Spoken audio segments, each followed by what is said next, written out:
Well, if you've been following along with our report and our text alerts, you know that we've been making some additional sales in here on corn and soybeans. Just want to take a minute, kind of describe and show you guys what we're looking at, some of the reasons behind why we're making those sales. Keep in mind, everything we're discussing is for education and example purposes. Make sure you guys understand and know your own risk tolerance, as we go through this material. We'll start with corn, and what we have here in front of us is that daily December continuous corn chart. We just want to highlight back in December of 24.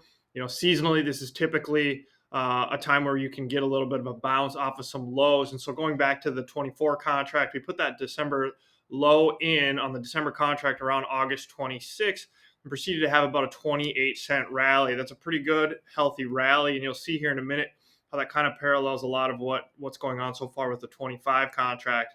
But nonetheless, after we kind of got that initial pop, we did make another leg higher. But as you can see here, as we kind of outlined where price spent most of its time, we really started to trade more of a range between 4 and 4.25.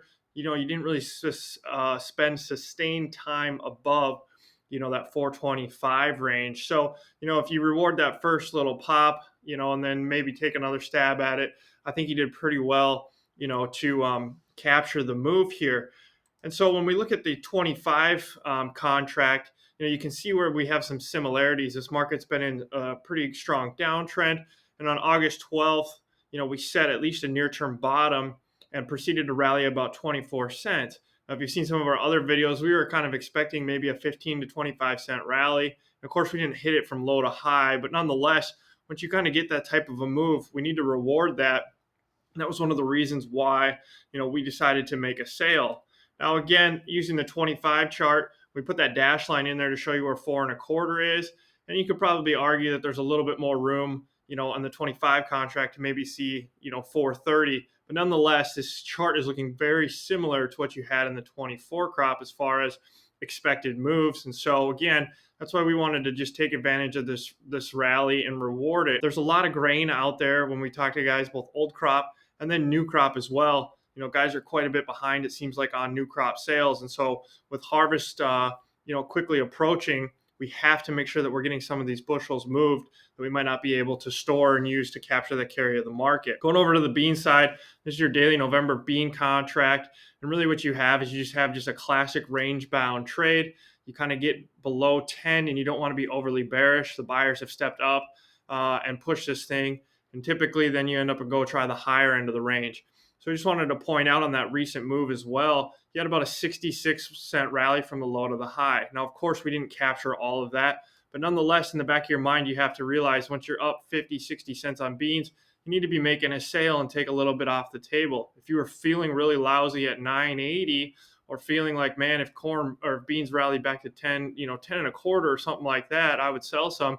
This was your opportunity to do so. And again, looking at the calendar, similar to corn, we got to be moving bushels in here as we're quickly approaching harvest and make sure we're catching up a little bit on sales.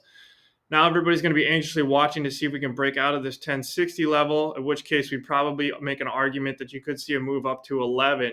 The biggest thing for us on beans, though, is whether or not we're going to get a trade deal done with China, and that's going to kind of wrap things up. So what do we want to do? We always want to sell rallies. You're long the grain. You're going to be long next year's grain. You're going to be long the year after that.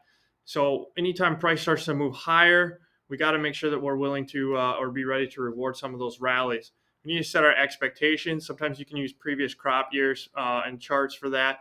But the biggest thing for us this year, especially like when we look at corn, is any weekly rally from low to high that we had going back the last several months was usually about 25 cents. So you get that type of a move, you have to reward it, especially when we're in such a strong downtrend.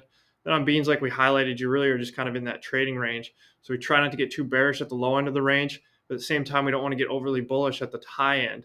Now, of course, we can certainly break out of that range, and that is yet to be seen. But again, if we do decide to break higher, we know that there's still more bushels in the 25 crop to sell. It'll also give us some more opportunities on the 26. What we don't want to have happen is maybe something similar to 2018, where we don't get a trade deal done, or we continue to kick the can down the road, and beans finally do break down to the lower side, and we're sitting here wishing that we would have done something up above 1050. If you guys have any questions, feel free to reach out to us. If you're not getting our report, feel free to use the link below. We'll send you a free trial for a couple weeks. As always, like the video, subscribe to the channel. we always enjoy making the content for you.